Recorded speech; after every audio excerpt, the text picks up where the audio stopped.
Dear viewers, Assalamu alaikum. You are learning English and I am Shakir Shamaitu. প্রিয় শিক্ষার্থী, তোমরা যারা HSC তে আছো, তাহলে এইচএসসি ফার্স্ট ইয়ার বা সেকেন্ড ইয়ার নো প্রবলেম, তোমাদের জন্য এই ভিডিওগুলো উৎসর্গ করা হচ্ছে। তো তোমাদের যেটি প্রথম চলে আসছে সেটা হচ্ছে স্পেশাল ফ্রেজ বা স্পেশাল ক্লুজ। আমরা ফ্রেজও বলতে পারি, ক্লুজও বলতে পারি। ওকে, তো এখানে দেখো প্রথম এক্সপ্রেশনটা আমরা লিখছি বি বন্ড। যদি প্রশ্নের মধ্যে বি বন্ড দেয়া থাকে, তাহলে বি বন্ডের ক্ষেত্রে আমাকে লক্ষ্য করতে হবে এখানে হয় ওয়াজ নয়তো হচ্ছে ওয়ার বসাতে হবে, তারপর হচ্ছে বন্ড তো থাকবে, ওয়াজ বন্ড অথবা ওয়ার বন্ড, রাইট? তাহলে ওয়াজ বন্ড অথবা ওয়ার বন্ড আমাকে এটা বসাতে হবে। আবার যদি দেখি যা চিরন্তন সত্য বোঝায়, তাহলে সেই ক্ষেত্রে হচ্ছে আমার ইজ বন্ড হতে পারে অথবা হচ্ছে আর বন্ড হতে পারে।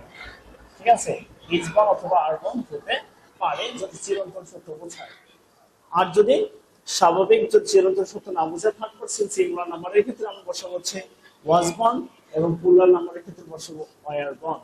ওকে, তাহলে আমরা দুটো एग्जांपल দেখি। एग्जांपल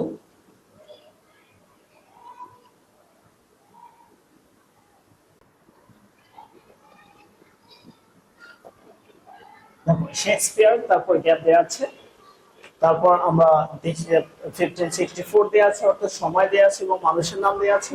তাহলে আমার এখানে যেটা বসাইতে হবে সেটা আছে ওয়াজ বর্ন। অনেক আগের কথা, ঠিক আছে, পুরাতন কথা, এগুলো হচ্ছে ওয়াজ বর্ন হবে। অপরদিকে আরেকটি সেন্টেন্স আমরা লিখি, সেটা হচ্ছে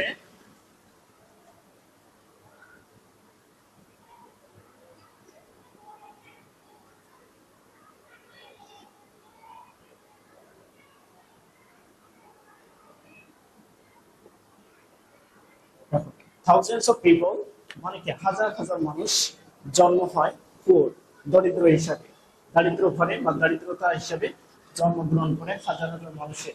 কি সত্য না মিথ্যা? অবশ্যই সত্য কথা। তাহলে আমরা এখানে আর বন বসাবো, আর বন চোর পুর দিতে পারি। ঠিক আছে, তাহলে ওকে, বুঝলাম। It is time, it is high time. It is time, it is high time মানে হচ্ছে এখনই সময় বা এখন উপযুক্ত সময়।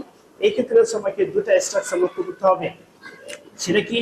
যদি কাউকে আমরা পরামর্শ দিই, ঠিক আছে, যে তোমার এই কাজটি করা উচিত, এখনই সময় তোমার এই কাজটি করা উচিত, আমাদের করা উচিত, তাহলে সেই ক্ষেত্রে আমরা it is time, it is high time বসাবো সেন্টেন্সের শুরুতে। সেন্টেন্সের শুরুতে বসে আছে it is time, it is high time. এরপর হয়তো টু দেয়া থাকতে পারে, টু থাকলে ভার্ব প্রেজেন্ট থাকবে, আর যদি সাবজেক্ট থাকে তাহলে ভার্বের পাস্ট ফর্ম থাকবে। তাহলে আমাদের শূন্যস্থানটা এরকম দিয়ে শুরু হবে, we went home, we went home. তাহলে দেখো সাবজেক্ট দেয়া আছে এবং ভার্বের পাস্ট ফর্ম দেয়া আছে, আর শূন্যস্থান দেয়া আছে শুরুতেই। তাহলে আমাকে ইট ইজ টাইম বা ইট ইজ হাই টাইম বসাতে হবে। ইট ইজ টাইম হতে পারে, ইট ইজ হাই টাইম হতে পারে। আরেকটি एग्जांपल, টু প্লে, এখনই সময় খেলাধুলা করার। সো আমরা এখানে কি বলবো? ইট ইজ টাইম বা it is high time to play.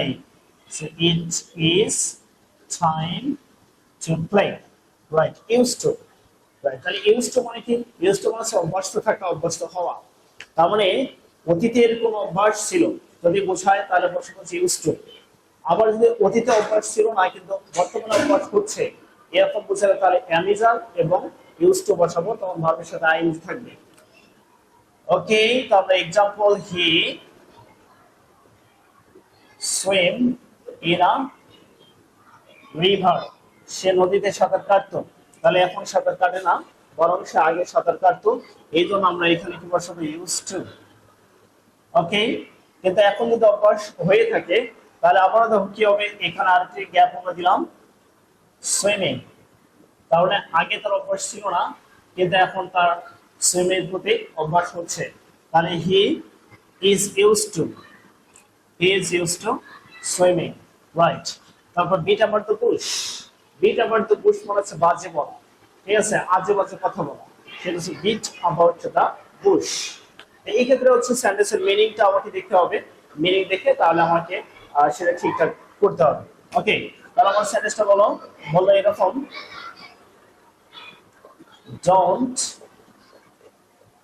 এটা গ্যাপ দেওয়া থাকলো, ঠিক আছে, যে তুমি বরং আজে বাজে কথা বলো না। তাহলে don't beat about the bush, come to the main point. Don't beat about the bush, beat about the bush. তারপর অর্থাৎ হলো যে come to the main point, আসল কথায় চলে আসে, রাইট? তাহলে আমরা চারটে এক্সপ্রেশন বুঝতে পারলাম। তাহলে পরবর্তী ক্লাসে আমরা হচ্ছে বাকি এক্সপ্রেশন গুলো দেখবো ইনশাআল্লাহ। Okay, for more videos please stay connected with us. Again আসসালামু আলাইকুম।